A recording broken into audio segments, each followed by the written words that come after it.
आप सभी का बहुत बहुत स्वागत है मेरे एस्ट्रोलॉजी चैनल पर। मैं हर्षिता जैन। आज आपके साथ एक बहुत ही स्पेशल केस डिस्कस करने वाली हूँ। एक बहुत ही स्पेशल हॉरेरी है जो कि पिछले दिनों मेरे पास लगी। आज मैं आपके साथ वही डिस्कस करने वाली हूँ। थोड़ी सी आपको इस हॉरेरी के बारे में बैकग्राउंड बता देती हूँ।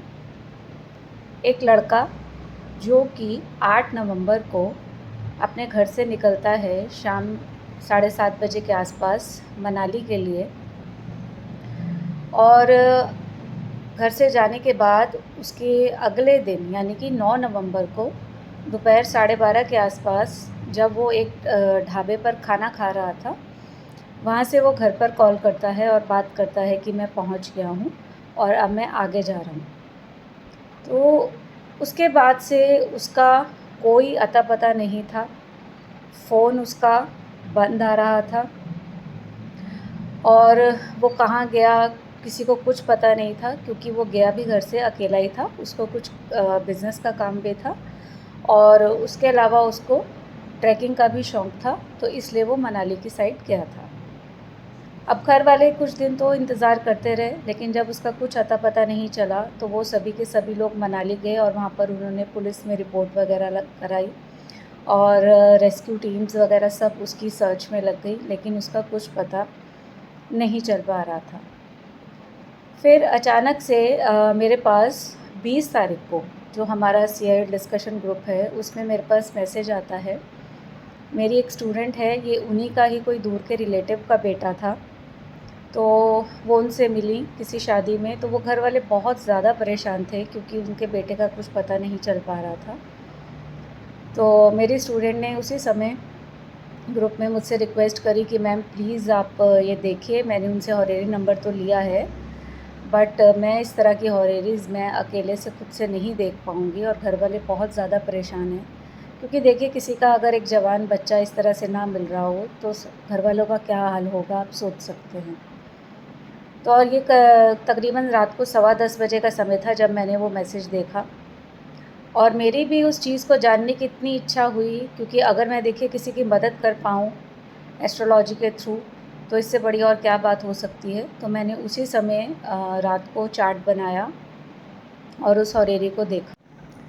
तो उस हॉरेरी को मैंने उसी समय देखा और उसी के अकॉर्डिंग उसको उनको प्रेडिक्शन दी। तो आज मैं आपके साथ वही चार्ट शेयर करने जा रही हूँ कि किस प्रकार उस हॉरेरी को जज किया गया। उस बच्चे का नाम भी देखिए आपके साथ शेयर करती हूँ। उस बच्चे का नाम था ध्रुव अग्रवाल और उसकी बर्थ डिटेल भी मेरे पास है, वो भी मैं आपके साथ शेयर करूँगी। और ये जो केस था कि वो मिसिंग है, टाइम्स ऑफ इंडिया में भी उस समय ये न्यूज़ फ्लैश हुई थी। तो चलिए आइए मैं आपके साथ प्रैक्टिकली ये चार्ट डिस्कस करती हूँ।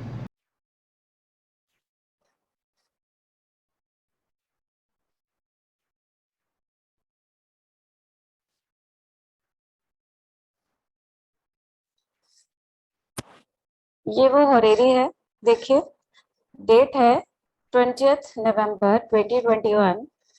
टाइम है रात को 10:18 यानी कि 22:18:35। और हॉरेरी नंबर इज 1193। चार्ट को मैंने 7 से रोटेट किया है क्योंकि मदर ने क्वेश्चन किया था और वो उनके दूसरे नंबर की संतान थी। तो देखिए, हॉरेरी को लगाते ही सबसे पहले अगर हम जेन्युइननेस देखें, जेन्युइननेस इतनी ज्यादा स्ट्रांग है। मून सेकंड भाव में बैठा है, मून 7th का सब लॉर्ड है, मून 12th में है, यानी कि मून मारक भावों में प्रकट हो रहा है। मून अपने ही नक्षत्र में है और मून का सब लॉर्ड मरकरी है और मरकरी बहुत स्ट्रांगली पीएस के साथ 7th में बैठा है। और मरकरी अगर आप देखिए 8th कस्पल में 3 टाइम्स अपीयर हो रहा है, बहुत ही स्ट्रांग रूप से अपीयर हो रहा है। तो इस तरह के केसेस में जब भी कोई पर्सन मिसिंग रहता है, सबसे पहले हम ये देखते हैं कि पर्सन इज डेड और अलाइव, और ये भी चेक करते हैं कि क्या पर्सन की लॉन्गेविटी है या नहीं है। देखिए बहुत मुश्किल होता है कि इस तरह की हॉररीज को देखना कि पर्सन डेड है या अलाइव है, और इस तरह की हॉररीज में आंसर देना कि एक माँ बाप को कैसे बताया जाए कि उनका बच्चा अब इस दुनिया में नहीं है। या पॉजिटिव हॉररी होती है तो वो बताते हुए बहुत अच्छा लगता है कि आपका बच्चा ठीक है, कुछ दिनों में वापस आ जाएगा। बट अगर नेगेटिव हॉररीज होती हैं तो आंसर देना बहुत ही मुश्किल हो जाता है। तो सबसे पहले अगर हम इस चार्ट में देखें, अगर हम लॉन्गेविटी चेक करें, तो लॉन्गेविटी चेक करने के लिए हम first CSL, third CSL and eighth CSL को पढ़ेंगे। First CSL is Rahu. Rahu is in sun star. अब सन देखिए सेवेंथ भाव में है जो कि मारक भाव है। दसवें पोजीशन में अगर हम देखें तो यहाँ भी सन सेवेंथ में स्ट्रांगली अपीयर हो रहा है, और सन 5 में बहुत ही वीक लेवल पे अपीयर हो रहा है। राहु को पीएस है, राहु लगन में है। इसके अलावा राहु देखिए थर्ड में है, राहु 5 में है, राहु सेवेंथ कस्पल पोजीशन में है, राहु नाइन्थ का सब लॉर्ड है। सब Lord is Ketu. Ketu PS के साथ सेवेंथ में प्लेस्ड है जो कि मारक भाव है। केतु सिक्स्थ का सब लॉर्ड है। केतु किसी और कस्पल पोजीशन में नहीं है। Ketu is Mars also. Mars भी पीएस के साथ सेवेंथ में है, और मार्स को अगर हम और देखें, मार्स 1 में है, 8 में है। Ketu is Saturn also. Saturn को पीएस नहीं है, और कस्पल पोजीशन में अगर हम देखें तो सेकंड में आ रहा है जो कि मारक है। सैटर्न 5 में है, सैटर्न 11 में है जो कि बादकीश है। तो राहु इज राहु ये दिखाता है कि बहुत ज्यादा लॉन्गेविटी इस पर्सन की नहीं है। अगर हम राहु एज वीनस देखते हैं, देखिए Venus is in Venus star. Venus ninth में बैठा है, 1 में है, 2 का सब लॉर्ड है, 4 में है, 5 में है, 6 में है, 7 में है, 9 में है। तो वीनस जहां मतलब नेगेटिव हाउसेस में अपीयर हो रहा है, वो लॉन्गेविटी वाले हाउसेस में भी अपीयर हो रहा है। सब लॉर्ड अगेन राहु है। राहु ऑलरेडी हम देख चुके हैं कि वो जहां पॉजिटिव हाउसेस में आ रहा है वो नेगेटिव हाउसेस में भी अपीयर हो रहा है। राहु वीनस और सन भी है। वीनस हमने अभी चेक किया, और सन को अगर हम देखें तो सन स्ट्रांगली सेवेंथ में अपीयर हो रहा है। Venus is in the sub of mercury. अब मरकरी बहुत स्ट्रांगली एट्थ हाउस में अपीयर हो रहा है, सेवेंथ में है, और मरकरी आपका 12th में भी अपीयर हो रहा है। So Venus at sub level is pretty much negative. Rahu as sun, sun is in Saturn star. So Saturn जहां हमारा 5 एंड 9 में है, सैटर्न देखिए 2 में भी है और सैटर्न 11 में भी है। 11th हाउस बाधक है इसका, क्योंकि यहाँ देखिए असेंडेंट जो है एरीज है, सो 11th हाउस इज बाधकेश। Sun is in the sub of Venus. Venus को पीएस है, सो वीनस जहां 5 एंड 9 में है, वीनस सेकंड का भी सब लॉर्ड अपीयर हो रहा है। सो असेंडेंट को देखने के बाद ऐसा लग रहा है कि लॉन्गेविटी कुछ है अभी, और असेंडेंट बहुत ज्यादा इतना नेगेटिव भी नहीं है कि ऐसा भी नहीं है कि ये पर्सन अभी अलाइव नहीं है, या असेंडेंट के ये शो करता है कि अभी कुछ लॉन्गेविटी है। बट अभी हम जब थर्ड और एट पढ़ेंगे उसके बाद ही डिसाइड किया जाएगा कि इनकी लॉन्गेविटी है या नहीं है, क्योंकि लॉन्गेविटी का जो आंसर है हम तीनों एसएसएल को कंबाइंड कर कर ही दे सकते हैं। Third SSL is moon. Moon अपने ही नक्षत्र में है, अपने ही स्टार में है। तो देखिए मून हमारा सेकंड में है, मून थर्ड का सब लॉर्ड है, मून 6 में है, मून सेवेंथ का सब लॉर्ड है, मून 10 में है, और मून 12th में है। Moon is in the sub of mercury. Mercury seventh में पीएस के साथ है जो कि मारक भाव है। मरकरी 8th में बहुत स्ट्रांगली अपीयर हो रहा है और मरकरी 12th में भी है। मरकरी देखिए आपका किसी भी लाइफ गिविंग हाउस में अपीयर नहीं हो रहा है।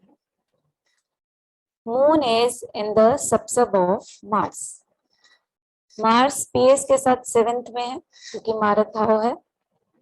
उसके अलावा कस्पल पोजीशंस में अगर हम चेक करते हैं तो मार्स हमारा लगन में है और मार्स हमारा 8th में भी अपीयर हो रहा है। So Moon is very negative. So Moon का प्रॉमिस बिल्कुल भी अच्छा नहीं है। 8th sub sub lord is Mercury. Mercury is in Jupiter star. अब जुपिटर को देखिए, जुपिटर 11th का सबसब लॉर्ड है जो कि बाधक है। जुपिटर 12th का सबसब लॉर्ड है जो कि मारक है। मरकरी को पीएस है। मरकरी 7th में बहुत स्ट्रांग है, मरकरी 8 में बहुत स्ट्रांग है और मरकरी 12th में भी है। सो मरकरी की जो इन्वॉल्वमेंट है बहुत ज्यादा नेगेटिव है, क्योंकि अगर आप देखें जुपिटर किसी भी लाइफ गिविंग हाउस में अपीयर नहीं हो रहा है। मरकरी किसी भी लाइफ गिविंग हाउस में अपीयर नहीं हो रहा है। Sublord is moon. मून हमारा पीएस के साथ 2nd भावा में है। 3rd का सबसब लॉर्ड है, 7th का सबसब लॉर्ड है, 6 में है, 12th में है। Mercury is in the sub sub of Mars. Mars भी पीएस के साथ 7th में है और कस्पल पोजीशन में मार्स 1 and 8 में है। So 8th SSL is totally negative. तो 8th एसएसएल पढ़ते ही यहाँ समझ आ गया था कि इस पर्सन की लॉन्गेविटी नहीं है, ही इज नो मोर। क्योंकि जब तक 8th हाउस आपको लॉन्गेविटी नहीं दिखाएगा तो पर्सन की लॉन्गेविटी कैसे होगी। यहाँ बेशक असेंडेंट लॉन्गेविटी दिखा रहा है but 3rd is very negative, 8th is very negative. So longevity यहाँ पर बिल्कुल भी नहीं दिख रही है। अगर हम 11th एसएसएल को देखते हैं वो भी यही चीज बता रहा है। 11th SSL is Jupiter. Jupiter is in Mars star. So Mars हमारा 7th में प्लेस्ड है और कस्पल में हम देखते हैं तो 1 and 8 में है। जुपिटर को पीएस है और जुपिटर हमारा 11th का सबसब लॉर्ड है जो कि बाधक है। जुपिटर हमारा 12th का सबसब लॉर्ड है जो कि मारक है। Jupiter is in the sub and sub sub of Mercury और मरकरी ऑलरेडी हम देख चुके हैं पीएस के साथ 7th में है और 8th का सब लॉर्ड है, सब लॉर्ड है एंड स्टार लॉर्ड है and mercury is in 12 also. So promise पढ़ने के बाद उसी समय वही डिसाइड हो गया था, वही मेरे को लग गया था कि ये this person is not alive. अब हम आगे चलते हैं दशा पर। तो दशा लॉर्ड देखिए मून है। दशा लॉर्ड का 8th हाउस से स्ट्रॉन्ग रिलेशन होना चाहिए और दशा लॉर्ड कहीं ना कहीं 8th में, लगन में या बाधक में को रूल करना चाहिए। तो देखिए मून जो है, मून मारक भावों में बैठा है और मून कहीं लगन में नहीं है, मून कहीं 8 में नहीं है, मून कहीं 11 में नहीं है। बट मून की दशा टोटली मार्केश दशा बन रही है। अगर हम मून को पढ़ते हैं, moon is in moon star. So moon हमारा 2 में है, 7 में है, 12 में है और मैं यहाँ नेगेटिव हाउसेस ले रही हूँ। सब लॉर्ड इज मरकरी।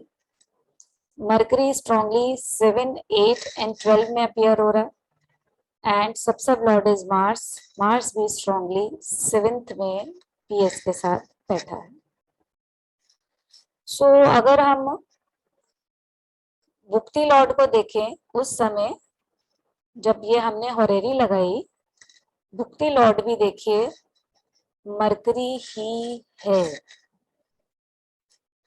और अगर हम सैटर्न का ट्रांजिट देखते हैं, सैटर्न का ट्रांजिट सैटर्न के ही साइन में है और अगर हम सैटर्न को रीड करते हैं, देखिए Saturn is in moon star. Moon 2 में है, सेवेंथ का सब सब लॉर्ड है, 12th में है। Saturn is in the sub and sub of Jupiter, और जुपिटर हमारा 11th एंड 12th का सब लॉर्ड है। तो देखिए, जब कई बार ऐसा होता है, यहाँ पर जब हम दशा पढ़ रहे हैं या ट्रांजिट पढ़ रहे हैं, कई बार कुछ नियम जो हमें पढ़े हैं या जो बुक्स में लिखे गए हैं उसके अकॉर्डिंग वो चीजें नहीं पूरी हो रही कुछ। बट अगर हम प्रॉमिस देखते हैं तो जब प्रॉमिस में लॉन्गेविटी ही नहीं दिख रही है तो पर्सन कैसे अलाइव होगा। सो इस हॉरेरी को देखते ही उसी समय यही प्रिडिक्शन दी गई कि this chart is showing zero longevity, this person is not alive. उसके अलावा भी देखिए, इसमें मैंने और बहुत कुछ उन्हें बताया, काफी कुछ चीजें बताई। वो चीजें अब मैं आपसे डिटेल में डिस्कस नहीं कर सकती।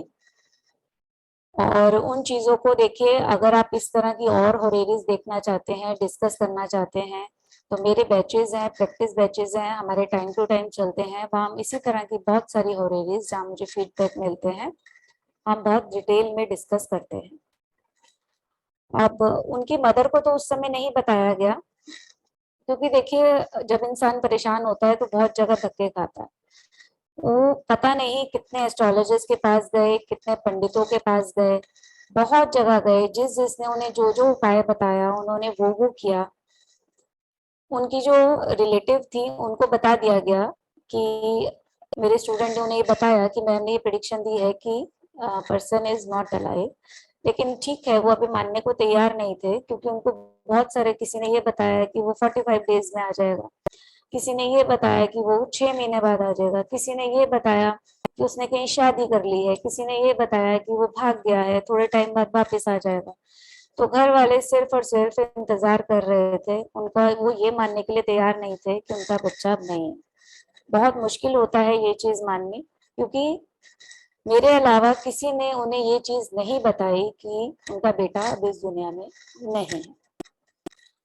तो वो इंतजार करते रहे, और क्योंकि अभी तक उसकी बॉडी फाइंड आउट नहीं हुई थी तो उनका इंतजार करना लाजमी है।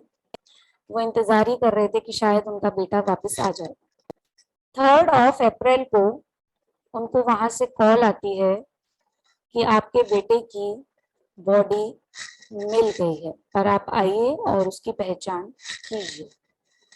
तो फिर परिवार वाले वापस से मनाली जाते हैं, और रेस्क्यू टीम उस समय किसी और को ढूंढ रही थी, तो उनको ढूंढते ढूंढते इसकी ये बॉडी उनको मिलती है, जो कि बहुत ही बुरी हालत में थी। और उनकी पॉकेट में उसका आई कार्ड मिला और डीएनए से ये प्रूव हुआ कि this is the body of Dhruv Agarwal. So आप देखिए, बहुत ही स्पेशल केस है। मतलब इतनी ब्यूटीफुल हॉरेरी है कि हम हॉरेरी से कितनी एक्यूरेटली प्रिडिक्ट कर सकते हैं, ये ही कसबल की ब्यूटी है। देखिए, ये बताना और दुख तो बहुत हुआ कि किसी का एक जवान बच्चा नहीं था, बट जो सच्चाई है वो सच्चाई है, हम उस चीज को कैसे झुटला सकते हैं। तो ये हॉरेरी आप सब लोग जो भी CIL सीख रहे हैं एज अ केस स्टडी, इसको जरूर देखिएगा। ध्रुव अग्रवाल की मैं आपके साथ बहुत डिटेल भी शेयर करती हूँ। उनकी डेट ऑफ बर्थ है 20 जून 1989, और जो उनका नोटेड टाइम है रात को 8:10 2010, एंड प्लेस इज दिल्ली। और इस ओरेरी की डिटेल मैंने आपके साथ शेयर करी है, तो आप इसको जरूर देखिएगा और इससे बहुत कुछ सीखिएगा। सो आपको अगर वीडियो अच्छा लगा हो तो प्लीज लाइक एंड शेयर कीजिए और चैनल को सब्सक्राइब कीजिए।